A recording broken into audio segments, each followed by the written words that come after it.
నమస్తే, welcome to our శ్రీతాస్ media. నేను మీ సౌమ్య. ప్రస్తుతం నేనైతే అంబాత్రేయ క్షేత్రంలో ఉన్నాను. ఈ అంబాత్రేయ క్షేత్రం బిజ్వాల్ అనేటటువంటి గ్రామంలో ఉంది. ఈ అంబాత్రేయ క్షేత్రాన్ని డాక్టర్ శ్రీ శ్రీ శ్రీ ఆదిత్య పరాశ్రీ గురూజీ నిర్మించారు. అయితే ఇక్కడ ప్రతి అణువు కూడా ఎంతో పునీతం అని చెప్పుకోవచ్చు. ఎందుకంటే ఈ క్షేత్రాన్ని మనం దర్శనం చేసుకుంటే ఎలాంటి కోరికలైనా తీరుతాయి అంటున్నారు. ఈ మధ్య కాలంలో ప్రసిద్ధి చెందినటువంటి క్షేత్రాల్లో ఈ క్షేత్రం మొదటి స్థానంలో ఉంది. ప్రస్తుతం నేను ఆ అంబాత్రేయ క్షేత్రంలోనే ఉన్నాను. ఈరోజు మనతో పాటు గురువు గారి యొక్క శిష్యులు ఉన్నారు. ఈ క్షేత్రం యొక్క ప్రత్యేకతలు ఏంటి, అదేవిధంగా ఎక్కడ చూసినా సరే ఎన్నో ప్రత్యేకతలు, ప్రపంచంలోనే ఎక్కడ ఏ దేవాలయంలో లేనటువంటి ప్రత్యేకతలు అన్నీ కూడా ఈ క్షేత్రానికి సొంతం అని చెప్పుకోవచ్చు. సో చూస్తున్నారు కదా, మూల విరాట్తో సహా అన్నీ కూడా చాలా ప్రత్యేకమని చెప్పుకోవచ్చు. ఇక్కడ మూల విరాట్లో ఒకే మూల విరాట్ మీద ముగ్గురు అమ్మవారి రూపాలు కొలువు తీరు ఉన్నాయి. సో వాటి యొక్క విశిష్టతను కూడా తెలుసుకునే ప్రయత్నం చేద్దాం. నమస్తే. నమస్కారం అమ్మ. సో మేము ఈ అంబాత్రేయ క్షేత్రం కోసం చాలా విన్నాము, చాలా చూసాము. బట్ నిజంగా ఇక్కడికి వచ్చిన తర్వాత మనసంతా ఒక రకమైనటువంటి ప్రశాంతతతో నిండిపోయింది. ఈ క్షేత్రాన్ని మన పరాశ్రీ గురువు గారు ఎప్పుడు నిర్మించారు, అసలు ఎలా దీన్ని నిర్మాణం చేపట్టారు? అయితే అమ్మ, క్షేత్రం గురించి చెప్పాలనుకుంటే గురువుగారు 2011వ సంవత్సరంలో ఆషాఢ శుద్ధ పౌర్ణమి రోజు ఆ ముగ్గురమ్మల స్థాపన చేశారు. అమ్మవారి స్థాపన చేయడంలో ఉన్న చరిత్ర మాత్రం చాలా గొప్ప చరిత్ర. అది చెప్పాలంటే కూడా సమయం సరిపోని చరిత్ర. అయితే 2011వ సంవత్సరంలో ఆషాఢ శుద్ధ పౌర్ణమి రోజు 52 రకాల మృత్తికల చేత 1 గంట 45 నిమిషాలు కనురెప్ప కొట్టకుండా ఆ జగదంబల స్థాపన చేయాలని అమ్మవారి వాక్కు. గురువుగారు కల్లోకి వచ్చి అమ్మవారు కల్లో కాదు, గురువుగారు తపస్సు ఆచరిస్తే అమ్మ ప్రసన్నమైంది. అమ్మవారు భూలోకానికి వచ్చి గురువుగారి చేత బాసలాడి శిలా విగ్రహాన్ని పెట్టకుండా, లోహ విగ్రహాన్ని పెట్టకుండా ప్రపంచంలోనే ఎక్కడా లేనటువంటి అరుదైన ప్రతిష్ట ఈ భువన బాండవంలో ఇప్పటి వరకు సనాతన ధర్మంలో కూడా ఇటు ప్రతిష్ట జరగలే. మన ఋషులు మునులు ఉన్నారు చరిత్రలో, వారలకు కూడా అంతు చిక్కనటువంటి ఒక అద్భుతమైన దర్శనం, అద్భుతమైనటువంటి కలియుగ ధర్మానికి మాత్రం ప్రత్యేకమైన పుణ్యక్షేత్రం అమ్మ ఇది. 52 రకాల మన్నులని, మృతికలను సేకరించి పలు విధాల జలములతో దాన్ని తడిపి ముద్ద చేసి దానికి ప్రాణ ప్రతిష్ఠ చేసి 1 గంట 45 నిమిషాలు కనురెప్పనే వాల్చకుండా జగదంబనే చూసుకుంటూ, కనురెప్ప కొడితే మళ్ళీ దైవీ శక్తి వెళ్ళిపోతుందని జగదంబ వాకును అనుసరించి గొప్ప సాహసం చేశారు గురువుగారు. గురువుగారి గురించి చెప్పాలంటే ఎన్ని రోజులైనా సరిపోదమ్మా. ఈ భూలోకంలో గొప్ప ప్రతిష్ఠ చేసి కలియుగ ధర్మంలో ధర్మస్థాపనకై మనందరినీ పావనం చేయడానికి మహాలక్ష్మిని, మహాకాళిని, మహాసరస్వతిని, ముగ్గురు అమ్మలని ఏకగర్భంలో ఏకనాభియందు త్రిమాతలని 3 తలలతో ఏర్పాటు చేశారు. ఇక్కడ పసుపు వర్ణంలో ఉన్న తల్లి మహాలక్ష్మి, నలుపు వర్ణంలో ఉన్న తల్లి మహాకాళి, ఎరుపు వర్ణంలో ఉన్న తల్లి మహాసరస్వతి. ఈ అద్భుతమైన తల్లులని, ముగ్గురమ్మల్ని మనకు దర్శనం ఇచ్చిన గురువుగారికి శతకోటి నమస్కారాలు. పైన విష్ణు చక్రాన్ని కూడా వేశారు. విష్ణు చక్రం అది క్షేత్రం యొక్క ఎనర్జీని, క్షేత్రం యొక్క శక్తిని, అమ్మవారి గర్భగుడిలో ఉన్న శక్తిని, ఎనర్జీని తీసుకోవడానికి అక్కడ గురువుగారు పెట్టారు. అది ఒక లోహంతో చేయించి పెట్టాలి కాబట్టి గురువుగారు ప్రస్తుతం ఉండని, అంటే గుడి చిన్నగా ఉంది కదా, ఒక పెద్దగా ఇంత కొద్దీ దాని ప్రత్యేకతలు ఇంకా ఘనంగా జరుగుతాయి. ప్రత్యక్షంగా చెప్పాలంటే, నిజం చెప్పాలంటే రానున్న రోజుల్లో ఒక 10 సంవత్సరాలు అలా మనం ముందుకు వెళ్తే కనుక, మళ్ళీ మీరు కెమెరాలతో కనుక వస్తే భూలోక మణిద్వీపం ప్రపంచంలో బిజ్వాల్ గ్రామంలోనే ఉంటుంది. మణిద్వీపంలో జగదంబ లలితా పరమేశ్వరి ఎలా ఆశీనురాలై ఉన్నదో భూలోక మణిద్వీపం గురుగారు ఇక్కడ ఏర్పాటు చేయబోతున్నారు. సో ఎక్కడ కూడా లేని విధంగా ఒకే మూల విరాట్కి ముగ్గురు శక్తులు కలిపి కనిపిస్తున్నారు. వీటి యొక్క విశిష్టత ఏంటి, ఎంత శక్తివంతమైనది? అమ్మవారి శక్తిని మనం మాటల్లో చెప్తే అమ్మవారి శక్తిని తూలనన్నట్టు అవుతుందేమో అని నా ఉద్దేశం, క్షమించండి. ఆ తల్లుల శక్తిని పొగడడం, వారి శక్తిని మనం చెప్పాలంటే అది మనకు సాధ్యమైన పని కాదు. మనకి ధనాన్ని ఇవ్వాలన్నా, మనకి సిరి సంపదలు తోడు ఉండాలన్నా మహాలక్ష్మి దర్శనం ఇక్కడే అవుతుంది. మనకి శక్తిని, మనకి పుష్టిని ఇవ్వాలంటే మహాకాళి దర్శనం ఇక్కడనే అవుతుంది. మనకి సంపూర్ణ జ్ఞానాన్ని, బుద్ధిని, తెలివిని మనకు ప్రసాదించాలంటే సరస్వతి కూడా ఇక్కడే దొరుకుతుంది. అన్ని విధముల ప్రపంచంలో ఒక మనిషి జన్మ ఎత్తితే తనకి ఏమేమి అవసరమో ప్రతీదీ ఒకే దగ్గర దొరకాలని ఈ ధర్మంలోనే లేనటువంటి నూతన ప్రతిష్టని గురుగారు జగదంబని అడిగి అమ్మవారి దగ్గర నుంచి తీసుకొని జగదంబనే సాక్షాత్ భూలోకానికి తీసుకొచ్చి ఇక్కడ కూర్చోబెట్టారు. సో ఈ గుడి చుట్టూ కూడా ఏదైతే మనకుందో అద్దాలు పెట్టారు. సో ఈ అద్దాలకు కారణం వీటికి కారణం ఏంటమ్మా అంటే, అర్ధరాత్రి 12 గంటలకి జగదంబ తనకు తాను ఆంతరంగిక నృత్యం చేస్తుంది. అమ్మవారు నాట్యం చేస్తుంది. ఆవిడ పారవాసి నిమిత్తార్థంపై నలుమూలలా ఆ విధంగా దర్పణాలు ఏర్పాటు చేశారు. దర్పణంలో చూసుకుంటే గనక ఇటొక దర్పణం, అటొక దర్పణం, ఇటొక దర్పణం, ఇటొక దర్పణం. మళ్ళీ దీనికి ఎదురుగా ఇటొకటి ఉంది, దీని ఎదురుగా ఇటొకటి ఉంది. మధ్యలో కనుక మనం నిలబడితే మన ప్రతిబింబాలు అలా వెళ్ళిపోతాయి, లోపలికి వెళ్ళిపోతాయి, అనంతంగా వెళ్ళిపోతాయి. అలా ఆవిడ నృత్యం ఆడుతుంటే ఆవిడ పారవార్ష నిమిత్తార్థమై వాటిని ఏర్పాటు చేశారు. దీంట్లోకి ఆవిడ అంతరంగిక నృత్యం లోపల గర్భగుడిలో ఆడుతుందని గురువుగారు మాకు చెప్పారు. సౌండ్లు మీకు వినిపించడం భక్తులు అన్నారు, నవరాత్రుల్లో భక్తులు అన్నారు, గుళ్ళో గజ్జల శబ్దం వినొచ్చింది గురూజీ అన్నారు. భయపడిన వాళ్ళు కూడా చెప్పారు, గురువుగారికి చెప్పారు. గురుగారికి నిజం తెలుసు కదా, అవునా, వారికి మళ్ళీ ఎక్కువ చెప్తే భయపడతారని అవునా అన్నారు అంతే. సో ఇక్కడ దీని తర్వాత మనకి ఇక్కడ త్రిశూలం కనబడుతుంది. అసలు దీని యొక్క ప్రత్యేకత ఏంటి? ప్రపంచంలోనే ఎక్కడా లేని విధంగా ఇక్కడ ఉంది అని చెప్తున్నారు. ఈ జగత్తులోనే ఈ భూలోకంలో కాదమ్మా, ఈ ప్రపంచంలో ఇప్పటి వరకు ఆ జగదాంబ ఈ దర్శనాన్ని ఏ ఋషికి, మన సనాతన ధర్మంలో ఉన్నటువంటి మునులకి ఎవరికి కూడా ఈ దర్శనాన్ని ఇవ్వలేదు. గురుగారు తపస్సు ఆచరించి ఎంతో సాహసం చేస్తే గనక ఈ దర్శనం రాలేదు గురుగారికి. సాహసంలో గురుగారిని మించిన వాళ్ళు లేరనుకుంటానమ్మా. ఇది 18 శూలాలు ఏకనాభియందు ఉంటాయి. ఒకే నాభియందు 18 శూలాలతో విలసిల్లుతుంది మహారుద్రశూలం. ఒకే నాభియందు 18 త్రిశూలాలతో ఉన్నది. ఇది పూలదండలు ఉన్నందుకు కనిపిస్తలేదేమో. దీని ప్రత్యేకత ఏంటంటే అమ్మ, జగదంబ అసుర సంహారం చేసేటప్పుడు అన్ని రకాల ఆయుధాలని ఉపయోగించింది. త్రిమూర్తులకు సైతం చేతగాని అసురులను సంహరించడానికి అన్ని రకాల ఆయుధాలు ఉపయోగించినప్పటికీ వాళ్ళు మరణించకపోతే త్రిమూర్తులను కలిపి ఒక ఆయుధంగా చేసింది. ఆ ఆయుధమే ఈ ఆయుధం. త్రిమూర్తులు ఒక ఆయుధంగా మారారు, అదే మహారుద్రశూలం. ఈ రుద్రశూలంతో అమ్మవారు అసుర సంహారం చేసి అంతర్ధానం చేసింది. 3 సార్లకు తప్ప దీన్ని ఉపయోగించలేదు. దీన్ని ధరించి ఎక్కడ కూడా అమ్మవారు అవతారం మనకు చూపించలేదు. ఇది గుప్తమైనటువంటి రుద్రశూలం. జగదంబని గురువుగారు అడిగి మహారుద్రశూలాన్ని, గుప్తమైన రుద్రశూలాన్ని మనందరి కోసం మనకి భూలోకంలో ప్రతిష్ఠించారు. అమ్మవారు స్వయంగా గురుగారికి దర్శనం ఇచ్చింది. గురువుగారు ధ్యానంలో చిత్రీకరించారు. దీన్ని సప్తధాతువులు కరగబోసి ఒక పుణ్యాత్ముని చేత, ఒక కళాకారుని చేత చేయించారు. పవిత్రుడైన కళాకారుని చేత చేయించి దుర్గాష్టమి రోజున కూర్మాకారం పైన ప్రతిష్ఠించారు. ఇది కూడా గురువు గారు స్వయంగా ప్రతిదీ కూడా జగదంబలు 52 రకాల మన్నులతో తయారయ్యారు. అదే విధంగా కూర్మం గాని విజయ చాముండేశ్వరి అమ్మవారు కూడా యథావిధిగా ఆ తల్లిలాగే ఈ తల్లి కూడా స్థాపన జరిగింది. సో ఇవన్నీ దేంతో చేయబడ్డాయి? మట్టితోనేనా? 52 రకాల మృత్తికలు, పలు విధాలైన కొన్ని పదార్థాలు కలిపి, కొన్ని అద్భుతమైన జలాలు కలిపి, అంటే మానవ మాతృలు ఎవరు చేయవలసిన పని కాదు ఇది. గురువు గారు, అమ్మవారి దైవగణాలు వీళ్ళు మాత్రమే గుప్తంగా ఉండి అమ్మవారి ప్రతిష్ఠ చేశారు. మనుషులు ఎవరు చేయలేదు. ఇక్కడ మూల విరాట్ కూడా మనకి మట్టితోనే పూర్తిగా పూర్తిగా మన్నే. నవరాత్రుల్లో మాత్రం సహస్ర కలశాభిషేకం జరుగుతుంది. ఇంత మన్ను ముక్క కూడా పోదు. అమ్మవారి సత్యం అక్కడనే తెలుస్తుంది, కరగదు. ఆ తల్లి సత్యం అక్కడనే మనకు తెలిసిపోవాలి. సో ఇక్కడ ప్రత్యేకించి ఫోటోలు కూడా పెట్టి పూజలు చేస్తున్నారు. అసలు దీని యొక్క అర్థం ఏంటి? అంబాత్రేయ క్షేత్రానికి వచ్చిన ప్రతి ఒక్కరు కూడా ఇక్కడ ఫొటోస్ పెడుతున్నారు. దీని యొక్క అర్థం ఏంటి? అయితే అమ్మ, మనకు ఎటువంటి సమస్య ఉన్నా, ఏ సమస్యకైనా, వీసా ప్రాబ్లమ్స్, ఉద్యోగం సమస్యలు కానీ, గర్భిణీ సమస్యలు కానీ, ప్రతి విధం పలు పూజలు అవుతాయి. కొంతమందికి ఫోటోల ద్వారా కూడా పూజలు అవుతాయి. ఇక్కడ ఏ సమస్యకైనా ఇక్కడ చిత్రపటాన్ని తీసుకొచ్చి నామము, గోత్రం ఫోటో వెనుక రాసి గురుగారి దగ్గర పాదాల దగ్గర ఉంచితే ఒక అమావాస్య రోజు, ఒక పౌర్ణమి రోజు ఆ ఫోటోలన్నీ శ్రీచక్రం చుట్టూ అమ్మవారి దగ్గర ఉంచుతారు. ఒక అమావాస్య రోజు పెట్టిన మళ్ళీ అమావాస్యకే తీస్తారు, ఒక పౌర్ణమికి పెట్టి మళ్ళీ పౌర్ణమికే తీస్తారు. అలా 15 రాత్రులు 15 పగుళ్ళు ఇలా నిద్ర చేసిన ఫోటోలను తీసుకెళ్లి నదిలో విసర్జన చేస్తారు. అలా పెట్టిన ఫోటోలు వారి చిత్రపటం పైన అమ్మ ఎనర్జీ, అంటే అమ్మ శక్తి ఆపాదమవుతుంది. ఆపాదమైన వాళ్ళకి ఎటువంటి సమస్యలు ఉన్నా తొలగిపోతాయి.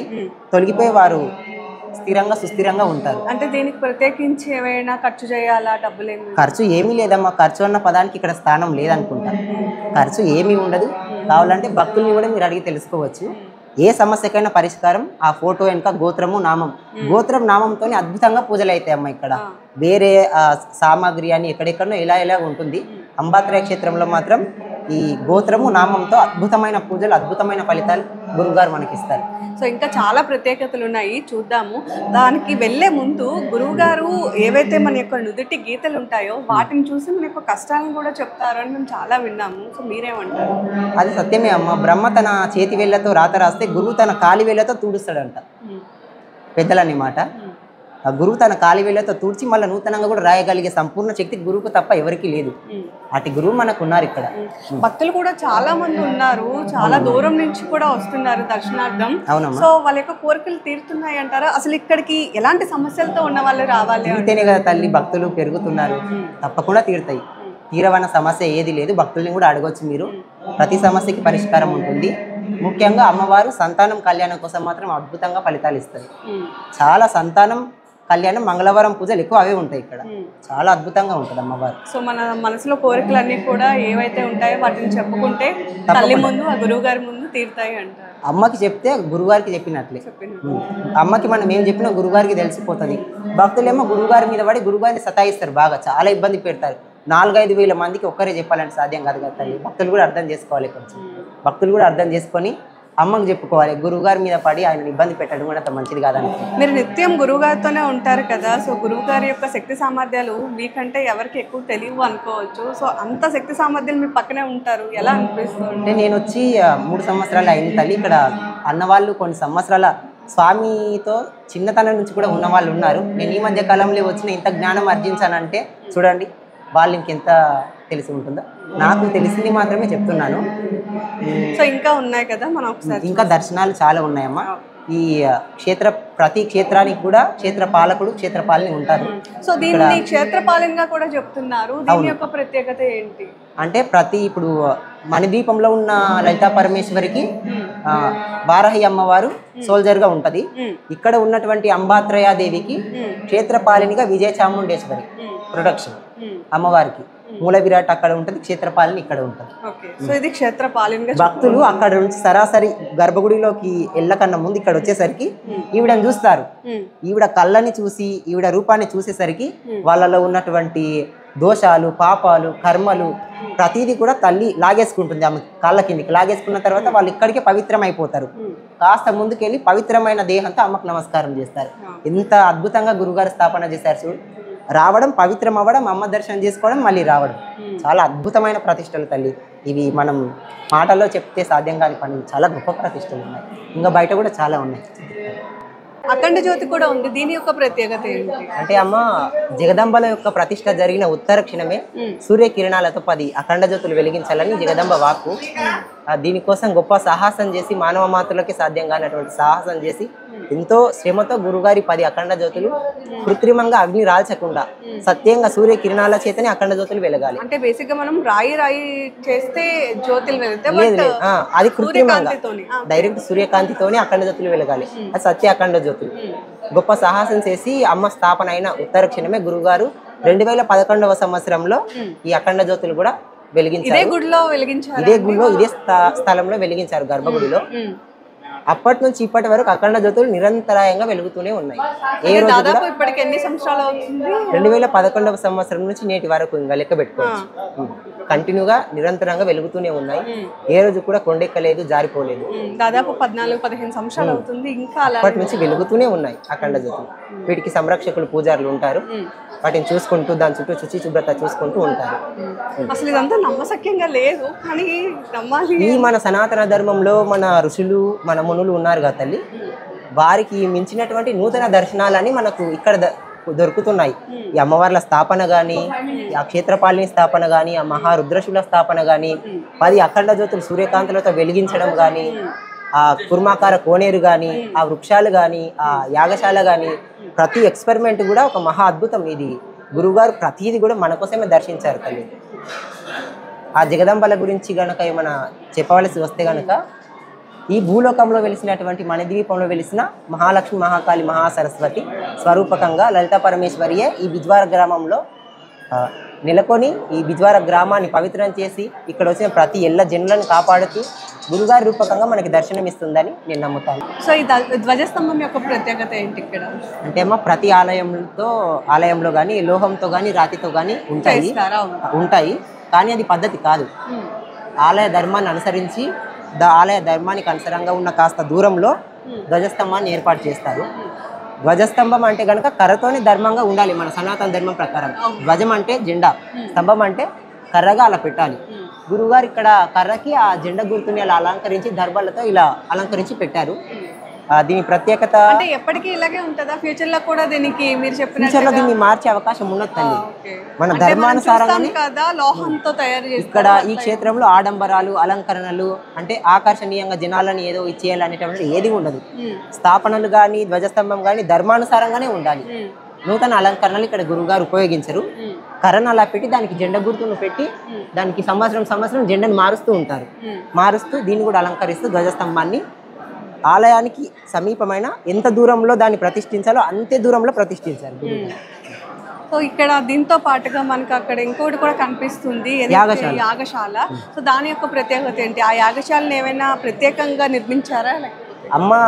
అమ్మవార్ల స్థాపన అయిన తర్వాత గర్భగుడిలో కూడా ఒక హోమగుండం ఉండే. గర్భగుడి కాస్త అభివృద్ధి అయితే కొద్దికి దాన్ని. సో ఇక్కడ కోనేరు కూడా ఉంది, చూసుకోవచ్చు. మనకి తాబేల ఆకారం కూర్మాకారంలో ఉంటుంది. సో దీని యొక్క ప్రత్యేకత కూడా తెలుసుకుందాం. అసలు దీని యొక్క ప్రత్యేకత ఏంటి? అమ్మ, ఈ కూర్మాకారం కోనేరుని కూడా గురువుగారు ధ్యానంలో దర్శించారు.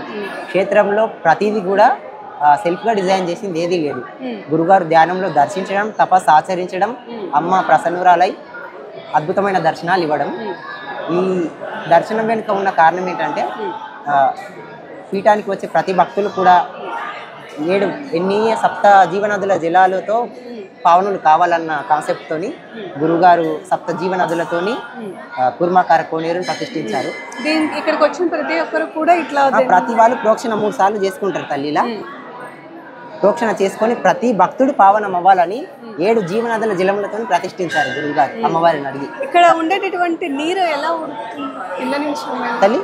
ఇక్కడ ఉండేటటువంటి నీళ్లు ఎలా? వాటర్ ఎప్పుడు అయిపోవు తల్లి. ఇక్కడ బోర్ ఉంది, ఆ వాటర్ తో ఎప్పుడు నిండుగానే ఉంటుంది. ఎప్పుడు అయిపోతుంది.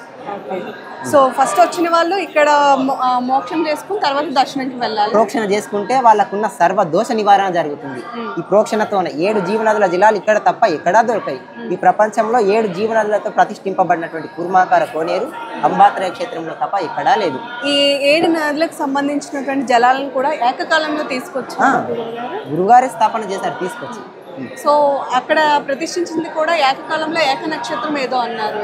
అదమ్మా అమ్మవారి స్థాపన, అమ్మవారి వాక్కు. 52 రకాల మృతికలని ఏకకాలంలో, ఏక ముహూర్తంలో, ఏక నక్షత్రంలో ఒకే సమయంలో 52 రకాల మృతికలను సేకరించి తీసుకొని రావాలి.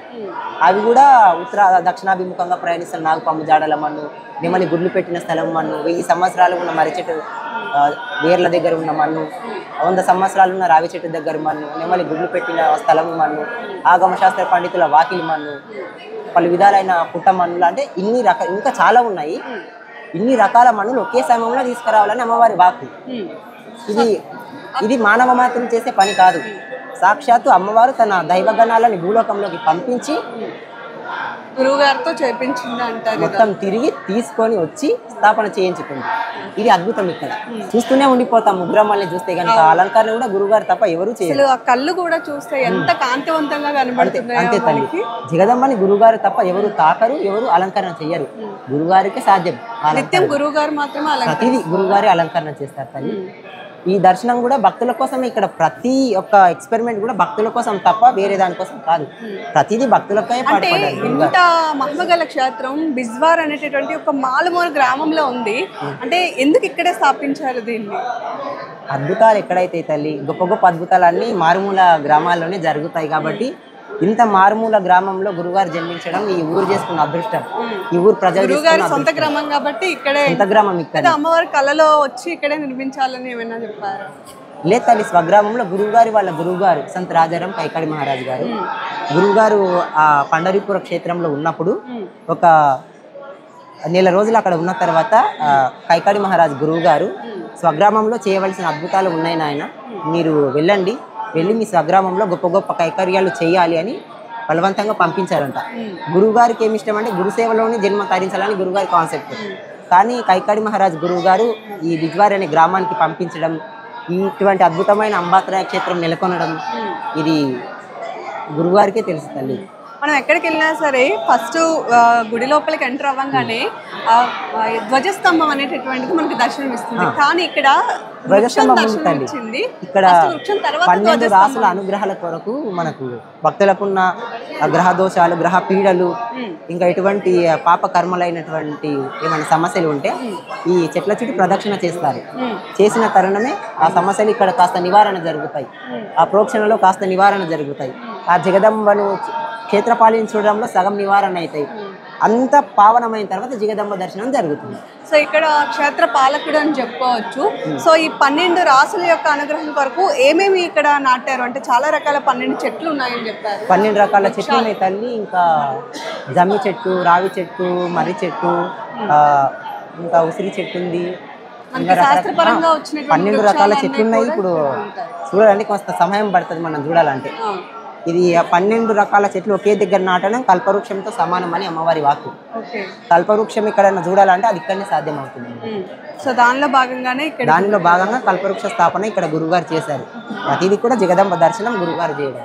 గొప్ప గొప్ప అద్భుతాలు ఉన్నాయి. ఇంకా ఆ యాగశాల కూడా చాలా అద్భుతంగా ఉంటుంది తల్లి. అది కూడా గురువుగారే. ధ్వజస్తంభం కూడా ఒక కర్రతో చేశారు. దాని యొక్క ప్రత్యేకత ఏంటి? ధ్వజం అంటే కర్ర తల్లి, ధ్వజస్తంభం అంటే కర్రతోనే ఉండాలని సాంప్రదాయం కాబట్టి ఒక కర్రని అలా ఏర్పాటు చేసి దానికి జెండాని అలంకరించారు. ధ్వజం అంటే కర్ర, ధ్వజం అంటే జెండా, స్తంభం అంటే కర్ర. సో ఇంకా ఏ ప్రత్యేకతలు ఉన్నాయి ఇక్కడ? దీంతో పాటు ఇంకా ఏ ప్రత్యేకతలు ఉన్నాయి? ఇంకా అఖండ జ్యోతుల ప్రత్యేకతలు ఉన్నాయి తల్లి, వాటిని తీసుకోవాలి. అది ఇక్కడ కాళీ స్వరూపమైనటువంటిది క్షేత్రపాలిని దగ్గర ఒక అఖండ జ్యోతి ఉంది. ఇంకా 9 అఖండ జ్యోతులు మనకు లోపల ఉంటాయి. అఖండ జ్యోతి యొక్క ప్రత్యేకత ఏంటి? జగదంబ యొక్క ప్రతిష్ట జరిగిన ఉత్తర క్షణమే సూర్యకిరణాలతో 10 అఖండ జ్యోతులు వెలిగించాలి. ఆ అఖండ జ్యోతుల కోసం కూడా నేను విన్నాను, గురువు గారు స్వయంగా సూర్యకాంతితో అఖండ జ్యోతిని వెలిగించారు. అదే చెప్తున్నాను. జగదంబ స్థాపన అయిన ఉత్తర క్షణమే సూర్యకిరణాలతో 10 అఖండ జ్యోతులు వెలిగించాలని అమ్మవారి వాక్కు. ఇది మానవ మాతృలకు ఎవరికీ సాధ్యం కానటువంటి గొప్ప కైకర్యం, గొప్ప ఒక శక్తి సామర్థ్యాలతో కూడుకున్నటువంటి సాహసం ఇది. ఇక్కడ గోమాత పేడను సేకరించి కొన్ని రకాల ద్రవ్యాలు అందులో కలిపి ఇక్కడ అమ్మవాళ్ళు ఉంటారు.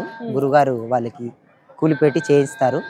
ఈ గోమాత పేడతో చేసిన జ్యోతులు కానీ, ఈ యాగశాలలో వేసే ప్రమిద కానీ, వీటిలో జ్యోతులు వెలిగించడం అమ్మవారికి బహు ప్రీతికరం. వీటిని వెలిగించడం వల్ల కూడా వారి చుట్టూ ఉన్నటువంటి చెడు ప్రయోగాలు ఏమన్నా ఉంటే కూడా దహనం అయిపోతాయి. సాధారణంగా మనం ఏ గుడికి వెళ్ళినా, ఏ క్షేత్రానికి వెళ్ళినా మట్టి ప్రమదల్లో ఎక్కువగా దీపారాధన చేస్తారు. కానీ ఇక్కడికి వచ్చే వాళ్ళు ఈ ప్రమదల్లోనే చేయాలి. అంటే బయట దేవాలయాలు ఎలా ఉంటాయంటే అమ్మ, అర్చకుల అభిరుచులకు తగ్గట్టు దేవాలయాలు నిర్మాణం జరిగినాయి. ఇక్కడ జరిగిన ప్రతి ఒక్క అద్భుతం మాత్రం అమ్మవారి ఇష్టానికి అనుగుణంగానే, ఆవిడ దర్శనానుసారంగానే జరిగినాయి. ప్రతిదీ కూడా ఆవిడ చెప్పిన సమాచారమే. ప్రమిదల్లో మనం ఇక్కడ దీపారాధన చేయాలి. గోమాత పేడని ఇలా తడిపి దానికి ఒక ఆకారాన్ని, ప్రమిదాకారాన్ని తీసుకొస్తారు. ఇందులో కొబ్బరి నూనె పోసి పువ్వొత్తి వేసి మనకి ఇస్తారు. భక్తులు వారికి ఉన్న సమస్యని అమ్మవారికి తలుచుకొని సూర్యునికి ముఖం చేసి అమ్మవారి ఎదుట ఇలా జ్యోతులు పెడతారు. సో ఇవి కూడా ఫ్రీ ఆఫ్ కాస్ట్? దీనికి ఇవ్వాలి తల్లి, తయారు చేసే వాళ్ళకి కూలి ఇవ్వాలి కదా తల్లి. దానికోసం అనుసరించి దీనికి తగ్గ 100 రూపాయల్లో ఇవి జ్యోతులు, ప్రమిదలు, పూజ సామాగ్రి మొత్తం 100 రూపాయల్లోనే ఇస్తారు తల్లి. సో మనకి ప్రతి క్షేత్రంలో కూడా గోశాలలు అనేవి మనకి కామన్ గా కనిపిస్తున్నాయి, కానీ ఇక్కడ గోశాలకు కూడా చాలా ప్రత్యేకత ఉంది అంటున్నారు. మరి ఈ గోశాల యొక్క ప్రత్యేకతలు ఏంటి? అవునమ్మా, ఇక్కడ ఈ పీఠంలో వారం గోదానం, గోపూజలు జరుగుతూ ఉంటాయి. ఏ వంకతో గోవును దర్శించినా సకల పుణ్యఫలాలు సిద్ధిస్తాయని గురుగారు చెప్తారు. అటు అద్భుతమైనటువంటి అవకాశం కూడా ప్రతి ఒక్కరికి ఇక్కడ ఉంటుంది. ఇక్కడ గోవులకి ప్రతిరోజు శుభ్రంగా స్నానం చేయిస్తారు. వీటికి సంబంధించి ఒక సమయాన్ని ఏర్పాటు చేసి ఆ సమయాన్ని అనుసరించి అడవికి వెళ్ళి వస్తూ ఉంటాయి. అడవికి వెళ్ళి వచ్చేలోపు గోశాల శుభ్రం చేసి ఉంచుతారు అన్నవాళ్ళు. ఇక్కడ గోవుల్లో ప్రత్యేకత ఏమిటంటే, ఆ జగదంబ యొక్క వర్ణములు ఏ విధంగా ఉన్నాయో ఇక్కడ కూడా గోవులు 3 వర్ణములతో ఉంటాయి తల్లి. ఎర్ర గోవులు ఉంటాయి, తెల్ల గోవులు ఉంటాయి, నల్ల గోవులు ఉంటాయి. అది నల్ల గోమాతలు, తెల్ల గోమాతలు, ఇది ఎర్ర గోమాతలు. అంటే 3 వర్ణాల్లో ఉంటాయి. ఆ ముగ్గురమ్మల స్వరూపకంగానే ఇక్కడ పిల్లులు కూడా, ఎర్ర పిల్లులు, తెల్ల పిల్లులు, నల్ల పిల్లులు, కుక్కలు కూడా ఎర్ర కుక్కలు, నల్ల కుక్కలు, తెల్ల కుక్కలు. అంటే మనకి ఇక్కడ 3 అమ్మవార్లు కొలువై ఉన్నారు కాబట్టి కాళికామాత, లక్ష్మీమాత, సరస్వతి మాత. వాటి ఆవిడ యొక్క వర్ణములను అనుసరించే ఇక్కడ ప్రతి జీవరాశి కూడా జన్మిస్తుంది.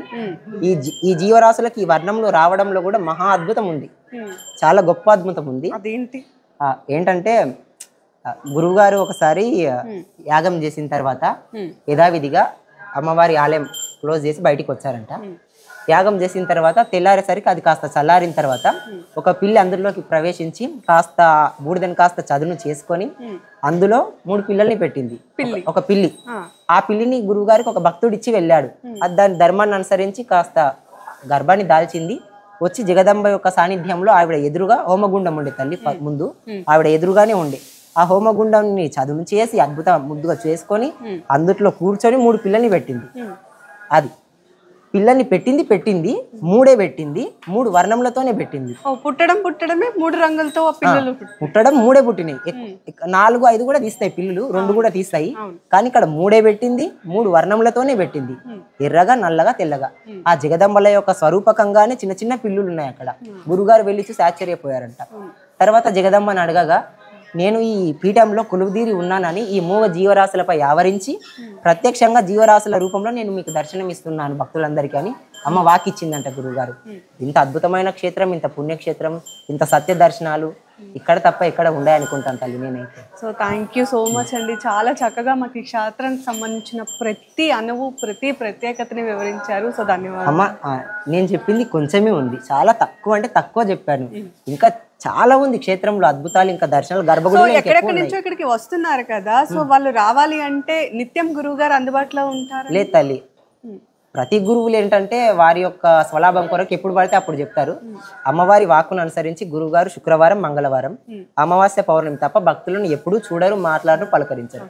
భక్తులు ఏమన్నా అనుకొని ఆవిడ వాక్కును అనుసరించి ధర్మానుసారంగా ఈ 4 సమయాల్లో మాత్రమే వాక్కును అనుసరించి ఆశీర్వాదం చేసినా చూసినా ఏదైనా ప్రత్యేకించి భక్తులు గురువు గారిని కలవాలి, గురువు గారితో నేరుగా మాట్లాడాలి అంటే ఆ 4 రోజులు మాత్రమే రావాలి. ఎప్పుడు రోజులంతా దర్శనం కోసం, అమ్మవారి దర్శనం కోసం ప్రతిరోజు 1000 మందికి పైగా ప్రతిరోజు వస్తూనే ఉంటారు. ఒక వారంలో మాత్రం 4-5 వేల మంది వచ్చి గురువుగారి మీద పడి బాగా ఇబ్బంది పెడుతూ ఉంటారు. సో నిత్యం ఇక్కడ అన్నదానాలు జరుగుతూ ఉంటాయి? నిత్య అన్నదానం ప్రతిరోజు 3 పూట్ల అన్నదానం ఉంటుంది తల్లి.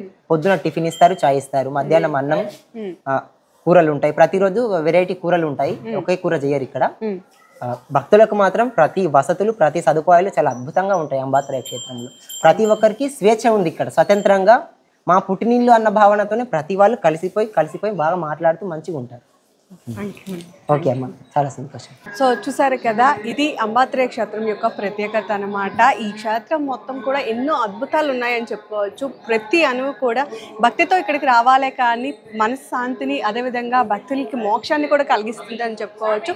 సో ఈ రోజైతే ప్రత్యేకించి ఎవరైతే శ్రీ శ్రీ శ్రీ ఆదిత్య పరాశ్రీ గురువు గారు ఉన్నారో ఆయన 4 రోజులు మాత్రమే భక్తులతో మాట్లాడతారంట. సో నేను వచ్చింది అమావాస్య రోజు కాబట్టి సో ఈరోజు భక్తులతో మాట్లాడడంలో ఆయన బిజీగా ఉన్నారని చెప్పుకోవచ్చు. సో రెండోసారి మళ్ళీ వచ్చినప్పుడు ఆయన నేరుగా మనతో మాట్లాడతాను అని చెప్పారు. సో ఈ రోజు మాత్రం క్షేత్రానికి సంబంధించినటువంటి విశేషాలు ఏవైతే ఉన్నాయో వాటన్నిటిని కూడా మీకు తెలియజేయడానికి ఈ వీడియోని అయితే నేను చేశాను. అండ్ ఈ అంబాత్రేయ క్షేత్రానికి రావాలి అనుకున్న వాళ్ళు, ఈ అంబాత్రేయ క్షేత్రం మనకి తెలంగాణ నారాయణపేట జిల్లా ఉత్కూరు మండలంలో ఉందన్నమాట. బిజ్వార్ అనేటటువంటి ఒక గ్రామంలో. సో గూగుల్ మ్యాప్లో కానివ్వండి, అన్ని దగ్గరలో కూడా మనకి రూట్ ఈజీగా తెలుస్తుంది. సో ఎవరికైతే తమ యొక్క కోరికలు తీరాలి అనుకుంటున్నారో, లేదు తమ యొక్క కష్టాలు పోవాలి అనుకుంటున్నారో, నిజంగా భక్తి ఉంటుందో, సో వాళ్ళందరూ కూడా నమ్మకంతో భక్తితో ఈ క్షేత్రానికి వచ్చి అనుకున్నవి కోరుకున్నట్లయితే తప్పనిసరిగా అనుకున్నవన్నీ కూడా నెరవేరుతాయి. అండ్ ఏవైతే సమస్యలు ఉన్నాయో వాటికి గురువుగారు జాతకం కూడా అవసరం లేదని చెప్తున్నారు. జస్ట్ నుదుటి రాతని చూసి మన యొక్క ప్రాబ్లమ్స్ని కూడా చెప్పి వాటిని పరిష్కరిస్తారంట.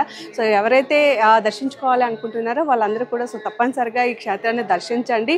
నిజంగా ఒక అద్భుతమైనటువంటి క్షేత్రం అని మనం చెప్పుకోవచ్చు. సో హిందూ క్షేత్రాలకు సంబంధించి ఇది ఈరోజు ప్రత్యేకత. మరి దీని మీద మీరేమంటారు? అంబాత్రేయ క్షేత్రాన్ని ఇప్పటికే దర్శించినట్లయితే మీ అభిప్రాయం ఏంటి? అదేవిధంగా ఇక్కడికి రావాలి అనుకున్న వాళ్ళు మీ అభిప్రాయాన్ని కామెంట్ రూపంలో పోస్ట్ చేసేయండి. అండ్ ఇలాంటి వీడియోస్ కోసం కీప్ వాచింగ్ శ్రీహితాస్ మీడియా.